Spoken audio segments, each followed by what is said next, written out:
Welcome to the Breech Birth Podcast.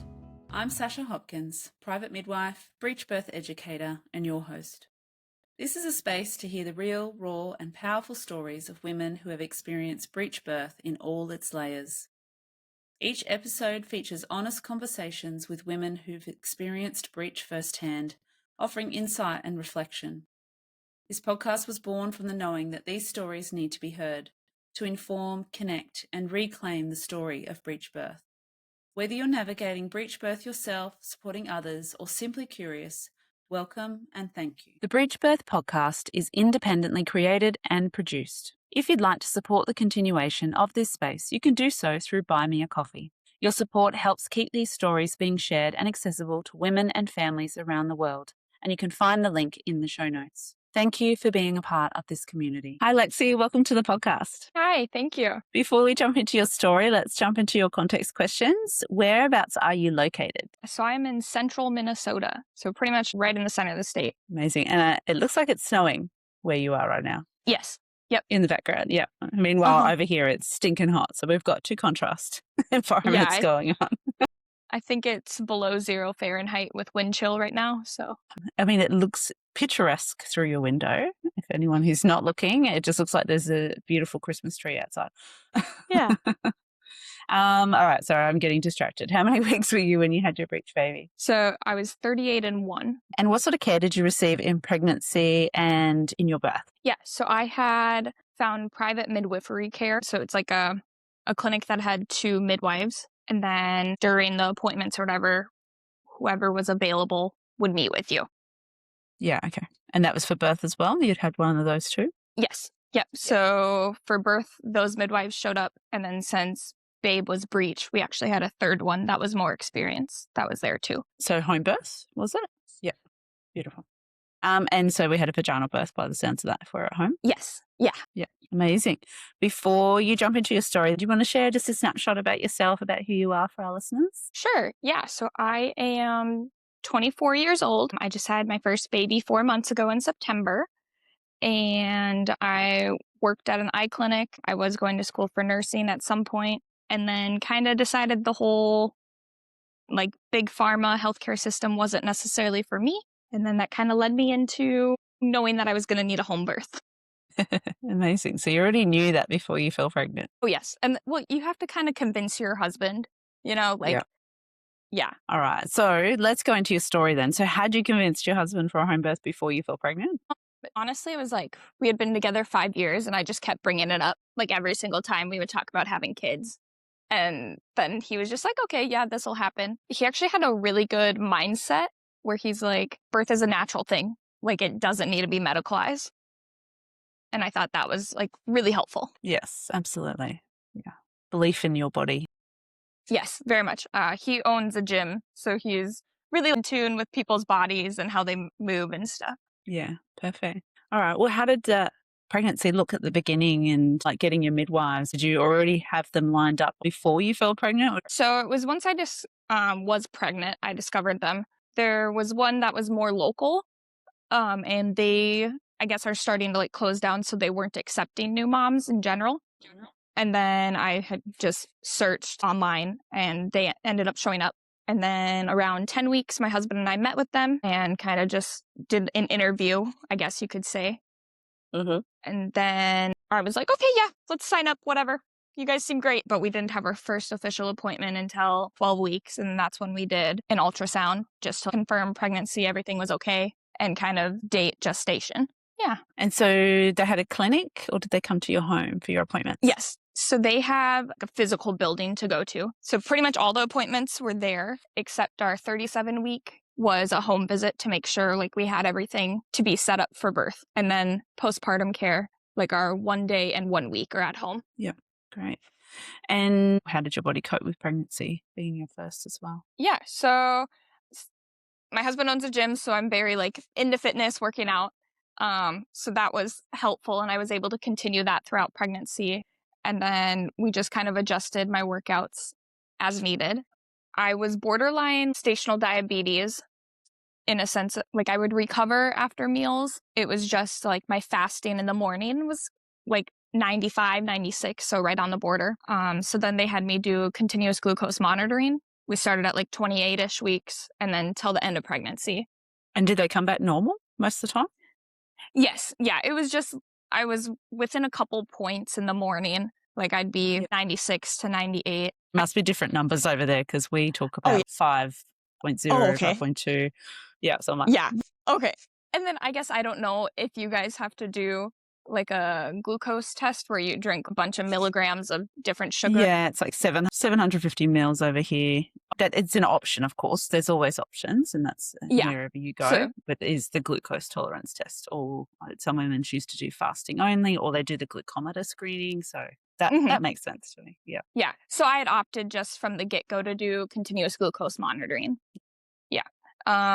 So I was borderline with that. So then just really focusing on making sure I was getting a lot of like high protein stuff in, and then watching the order of that I'm eating things. So like start with my protein and fiber and then go to like carbs. And pretty much everything was super well maintained.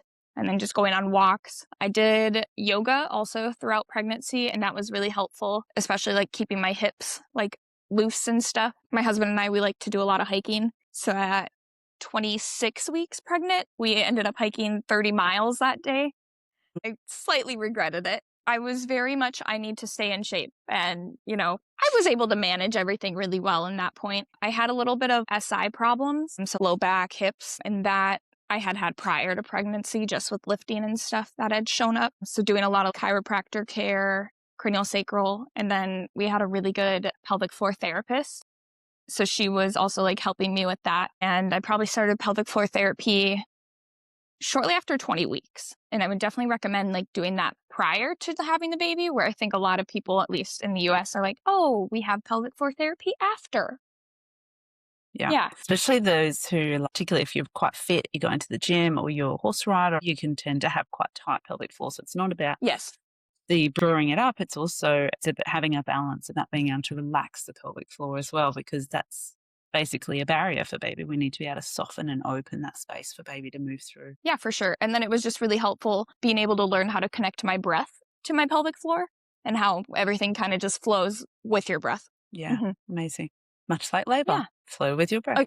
Oh, yes, very much. It was very helpful. Would recommend. Yeah. So at what point did you have an ultrasound at 20 weeks? So I did not do the 20-week anatomy scan. Okay. We found out at 28 weeks because I was like, there's something kind of in my ribs. Not sure what this is, but it's a ball. It was the head. My midwives at their clinic, they don't have like a very in-depth ultrasound machine. Yeah, just a little handheld one. Yes. Yep. So they were able to confirm like where my placenta is located to make sure it wasn't going to block like my cervix. And then, yes, that is the baby's head. And then at that point, when they confirmed that baby is Breech, no one really was like, oh yeah, no problem. You can still have baby at home. They were just kind of like, okay, well, we need to start doing spinning babies, make sure we're doing chiropractor, craniosacral, acupuncture. Like, let's do anything we can to turn baby. That was really stressful for me because I was like, oh no, I never thought of asking if baby's Breech, like, can we still deliver at home? It wasn't until I think it was like 34 weeks or 36 weeks, 34, I think, when they were like, if you want to do it, then yes, we'll do it. But we need to bring in this third midwife who has more experience. And then at this point, I was already listening to a bunch of different like podcasts and stuff and had watched different videos. I found this one on YouTube actually, where it was like a university filmed an actual live Breech vaginal birth, and they used it for education, and it had maneuvers and stuff. And I was like, well, I feel comfortable giving birth now that I saw that. And then even like they were talking about how sometimes you have to put your hands in there and adjust the baby. They didn't need to do anything with me, luckily. But one of the midwives at my clinic, she had no Breech experience. And then the other one, so like the head midwife there, she had assisted with 2 or 3, but never just a sole one. So that's how we brought on this third midwife, who is also local. She has her own practice and stuff. Well, that's good that she was there. That was an option to call her in. Yeah, Right. Absolutely. Did they talk to you about having an ECV at all? Is that something that you wanted to consider at all? Yes. So they did talk to me about that. I had a 36-week appointment when they were still like, we should try this. And I was like, I really don't want to because I don't want. I tried calling the local hospitals that would do the ECV. And no one could give me a percentage on like, what is your success rate or what turns into an emergency C-section. Which is really, for those listening, they're really important questions to ask. So, I mean, you guys have got different, but I know with the RANS code guideline over here, which is the obstetric guide, it's a 50% success rate. But you actually need to ask the healthcare provider that's providing the ECV, what is their individual success rate? Because that's going to vary on their skills, their experience, all those sorts of things. So there's a question to ask when you're considering whether you want one. Yeah, so I had pretty much determined that was not an option. And then the midwives were like, okay, that's fine, but we are going to require a kind of in-depth ultrasound to make sure the cord isn't in a bad place or whatnot. And at that point, we were so far along in pregnancy that babe was big enough that it was hard to kind of see anything, I guess. So it was slightly inconclusive, but yeah. And things move. Yes. Oh, yeah, for sure. Do you know what position baby was in at that point with that ultrasound? So babe was still frank breech. Frank breech. Yeah. All right. So how did labor begin? What did that look like? Yeah. So it's funny. We actually have Labor Day like in the United States. So I was like, oh, it'd be so funny if I went to labor on Labor Day. And so I lost my mucus plug that day, which I was like, oh my gosh, I'm going to have the baby right now. That didn't happen.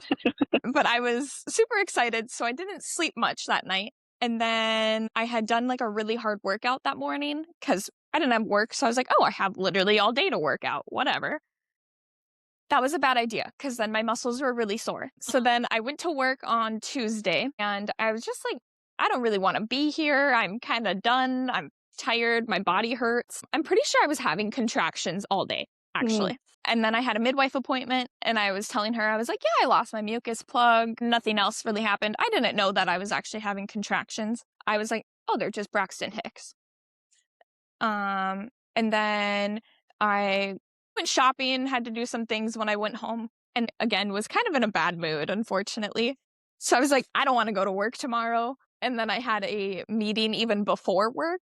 And I was like, this isn't happening. So then I was like, okay, I'm going to try to collect some colostrum. So I was using a hand pump. And then I actually was like, I'm going to masturbate. Let's see if we can get anything going here. Yep. And then nothing really happened initially. I went down and I cleaned the gym because that's, what I do when your husband owns a gym. Yep. And then that night I just ate supper. We watched Netflix. And then when I was getting ready for bed, I was like, oh, my calves and legs really hurt. So then I had a magnesium lotion I was rubbing on them. And I'm sitting on the edge of the tub. There's a bench area around it, I guess you could say. And I'm leaning forward, rubbing my calves, and then just a big gush of water. And I was like, oh no. And my husband's already in bed. And he's like, oh no, what? And I was like, I'm pretty sure my water just broke. And then he's like, okay, what are we supposed to do? And I'm like, I don't know. I didn't read the papers. Okay, my thing was, I'm a first-time mom. I'm going to go to 42 weeks. I was supposed to have 4 more weeks. So then my husband goes downstairs, he gets the paperwork, and he's like, okay, it says to call them when your waters break. And I was like, okay. So then I call them. This is 9:32 at night. And then she's like, okay, you need to make sure cord's not prolapsed. I'm like, okay. So my husband looks and he's like, yeah, looks fine. So my midwife shows up at 11, the head midwife of my clinic. And she's kind of like, okay, when are your contractions happening? And I had been texting my husband random numbers and there were times. And he's like, I'm assuming it's these things she's texting me. It was every 5 to 8 minutes, right from the get-go. And they were lasting 40 seconds. And then she wanted to do a check, see how dilated effaced and stuff I was, a vaginal exam. And I was at my 37-week appointment where they kind of were like, okay, let's go over your birth plan. I specifically was like, we can do checks. I just don't want to know what I'm at. Because if I was at a 2, it was just going to upset me. So at that first check at 11 p.m., I was actually at a 5 and I was 60% effaced and then station was 0. And then she just brought in the rest of her stuff. And I was like, oh, this is good. You're staying. Things are clearly progressing. And then I labored on my hands and knees for a while. And then I was like, maybe I want to go in the birth tub, which I kind of knew I wasn't going to because I don't like hot tubs. And essentially it's a hot tub. Yep. Yeah. So she's like, okay, but we kind of need a check to make, see what you're at because Their one caveat was you're not going to deliver in the tub, like in the water, just in case we have to do maneuvers. It's going to be easier for everyone if you're not in the water. I'm like, okay, whatever. So then they checked me, and I was at a 7 and then 75% effaced and then station 0 still. So I was in the tub for a little bit, and then I ended up puking a couple times. And I was like, I'm really warm. This isn't going well. So then they put a coal washcloth on me, which was fine, except it was dripping on me. And I didn't like that. It was just overstimulated. And then at that point, the other 2 midwives had also shown up. And I specifically remember I was in the middle of one of my contractions, and 2 of them were like whispering to each other. And I was like, shut up, stop talking. I was just like, I need silence. Yeah. And then I was like, we should get out. I'm so tired. So then I had a bed in our basement in our guest bedroom, and then the birth pool was kind of in a central area, and there was a bathroom right by it also. So it was a nice little setup for sure. So then they are like, okay, well, what do you want to do? And I was like, okay, I'll try hands and knees again on the bed. And then I was like, I'm tired. So then they had me lay on my side, and they propped me up with pillows. That was awful. I really did not like the pillows. And I understand it was trying to hold my pelvis open. I completely understand that, but I didn't want that. So then I picked the pillows away, and then I was just laying there. And I have an Oura ring. Do you know what that is? Does it change color? No. So it No? tracks your sleep and your heart rate and stuff. So it decided that I guess I took a 30-minute nap at some point during labor, as I was laying there. And I was like, oh, that's nice that I was so calm and stuff. So then I pretty much just labored there on my side, and then I convinced myself that yes, you can do hard things, but my longest contraction was 8 breaths.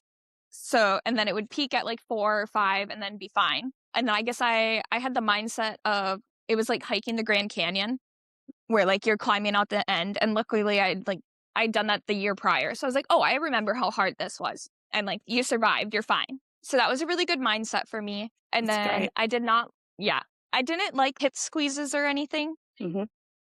My husband, I just wanted pressure on my sacrum, but it wasn't really pressure. It was literally just set your hand there. That was what I wanted. I had candles I was going to set up and stuff, but I didn't get that far. I had a salt lamp that was I could dim and make bright and stuff. That was nice. I really appreciated that. So then they had me go to the bathroom at 2:30 in the morning.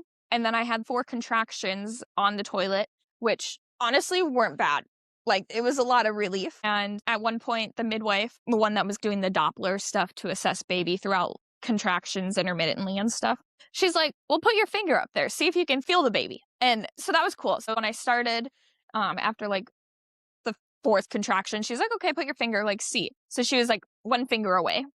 And then I had 3 more contractions, and she was just 1 nub away. Yeah, but... And then I was like, maybe I don't want to give birth on the toilet, though. So then they're like, okay, yeah, let's go to the bedroom. Walking with contractions, I don't know how people are movement during labor. I didn't want to do that. That was awful. I guess right before I went to go back to the bedroom, they were like, okay, here's an electrolyte drink. You should drink this. You haven't really had much food. So it was a maple syrup electrolyte. That was really helpful. I would recommend. And then, okay, we're in the room, and then my husband's holding me up. I'm facing him, and I'm just locked onto his arms. And then I kind of just start pushing, and baby starts rumping at 2:58. And then baby butt came out and the feet, and then everything was fine until one of the hands came out and sliced me, unfortunately. The elbow or something? As the hand was falling down. Yeah, made me tear, unfortunately. As baby's butt was coming out, it squeezed meconium out, which that was interesting. Yeah. Pooing out your vulva. Yes, literally. And then by 3:02, everything was out. Baby's head was out. So it was 5-ish minutes of actually active pushing. It kind of felt like there was a bowling ball in my pelvis right before I started pushing. And that was a lot. I was very excited to have a proven pelvis, because that was a big thing. They're like, well, you don't have a proven pelvis, so breech birth might not be necessarily the best option. which I get is just kind of their liability thing. And then they got me and baby on the bed, found out she was a girl because we hadn't assessed that during pregnancy or anything. Did she cry straight away? Did she need some stimulation at all? Nope. She was like, she didn't necessarily cry. She just kind of was there, wasn't stressed out. She was really pink. Oh, I guess when baby's belly button came out, they were like trying to feel the cord to see if it was still pulsating. And they were like I can hear it in the video that I have of it. They're like, we'll just go off of baby's color at this point. So I don't know if they like couldn't feel the cord or how they wanted to. But yeah, no, she was like super chill. She didn't seem stressed out. I think I was more stressed out than Elena, our daughter, was. Then they had me lay on the bed, put her on my chest. They started assessing like placenta and stuff. Placenta was delivered 15 minutes later. They didn't do any traction. Do they do the injection or was it just your hormones? Just my hormones. Yeah. So it was just like the cough and then placenta essentially just came out. And then that's when they were like, okay, we need to assess your tear. And then they couldn't tell if I was bleeding in my uterus or if it was the tear that was bleeding. So they did end up giving me a shot of Pitocin. And then they were doing the fundal massage to try to get my uterus to like clamp back down. And that my left side wasn't going down at like a fast enough rate, like compared to my right side. And that was the side that baby was kind of like stuck on the whole pregnancy, essentially. So I was like, well, I mean, maybe something was wrong then. Well, wrong. It all worked out. The massage was not very comfortable. I ended up having to, like, the baby, Elena, to Adam, my husband, because I was like, I'm going to squeeze her. I shouldn't do this. Yeah. And then I don't know how many sutures they did, but they decided it was a 2nd-degree tear. And they gave me some like heme stopper herbs also. And then they kind of were just like, okay, let's try to, latch the baby. And that went fine. I wish I kind of would have prepared a little bit more for breastfeeding. But I was like, well, I have no experience, no information. So how am I supposed to prepare for something I know nothing about? But everything went good. She ended up being 6'4", pounds, 4 ounces. So a little baby. Petite. Yeah. Her legs were like stuck by her head. We couldn't necessarily put like a footsie pajamas on her just because, well, we can't shove your legs down. So this was Wednesday at 3:02 in the morning is when she was born. And then the midwives kind of cleaned everything up, make sure I was good, make sure I went to the bathroom. Oh, one thing they didn't mention, they were like, oh, here's your peri bottle. But they didn't mention you should spray that as you're peeing. That would be helpful information. Yes. FYI, if you haven't had a baby yet, peri bottles to dilute your urine. So particularly if you have a tear, it reduces the stinging of the acidic urine. Yeah. And then, they were gone by like 5:30 that morning. My husband, he had closed the gym for just a couple hours. So at 7 a.m., he was back coaching, actually. Wow. My goodness. Well, we were just sleeping. He came in like every 2 hours to check on us, and we were perfectly fine. Was it at your home? Yes. Yeah. So it's right on the property. Yeah, great. Very much. That's very handy. Yes. Great. And then when they came back for the 1-day visit, baby she was 6 pounds, 4 ounces when born. So she was 6 pounds at 1 day. So she had lost a little bit of weight, which is normal. And then by 1 week, she was at 6 pounds, 8 ounces. Wow. Nice. Yeah. And I'm very happy that we didn't struggle with latching or anything, because that would be a whole nother game changer here. I had taken her to cranial sacral therapy on Friday. So when she was 2 days old. And then by the end of that session, she was able to lay completely flat. At 2 weeks, I took her to chiropractic care. She wasn't like colicky or refluxy or anything like that. But I was just like, well, let's get her adjusted, see if anything needs to be adjusted. And then where I'm located, we're really lucky. We have this clinic that has my pelvic floor therapist, cranial sacral, and chiropractic care all in one building. So it's very convenient. But yeah, everything went, I think, pretty good. As good as it could be. Yeah. And it sounds like you had a great supply of milk if she's over her birth weight by 1 week already. That's amazing. Yeah. Well, I think so, I would assume. Yeah, it is. It's amazing. Oh, thanks. I was like, I don't really know. Yeah. Well, it can take up to 2 weeks before they get back to their birth weight after their loss in the first week. So to get over the birth weight by 1 week is pretty awesome. Okay. Not a lot of babies. Yeah, I know for a while she was gaining like 1.5 ounces a day. And then, I don't know. Well, sleep was always rough, because babies cluster feed. And then my midwives were like, well, how much sleep are you getting? And I was like 6 hours at most over a course of 12. And they're like, okay, you need a nap. Like, you need to get 8 hours minimum just for your sanity and everyone else's around you. And then they recommended I increase my magnesium that I was taking and just making sure I'm getting an adequate amount of vitamin D. Pretty much, I think the vitamin D and the sleep really helped with especially anxiety. I was just really worried. Yeah. And so how long do you see the midwives after birth? Yeah, so 6 weeks is when their care is considered done. Great. It's the same here for private midwives. Did you end up getting any further chiro and stuff postnatally yourself? So they, at my 6th week, they're like, we can do a PAP if you want. And I was like, well, I don't really want a PAP, but if you want to What's a look a at pap my smear? Yes. Yep. Sorry. If you want to assess my sutures, make sure that all healed appropriately. And then that was fine. This was my midwife. But my chiropractor, I did see her when babe was 2 weeks old also. Like, we were scheduled at the same time. And then my pelvis had separated a little bit.